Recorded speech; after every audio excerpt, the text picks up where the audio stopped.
Hello everyone, in this tutorial we'll be showing you how to create a Whop. So you'll need to make sure that you've created your Whop account and you're logged in. When you are, you're going to come over to the left sidebar here and look for this icon, and you hover over it. It's going to show you that you can start selling with this icon.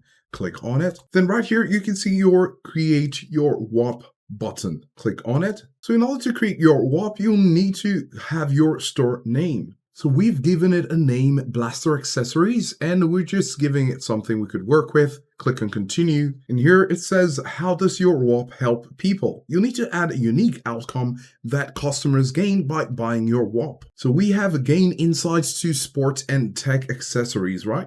So let's go ahead and click on continue, but you'll need to make this your own to make sure you have the right pool. Click on continue. And then you have your Whop link. So here we have whop.com/blaster accessories. Click on continue. As you can see, we're building your Whop, and this shows that your Whop is making progress.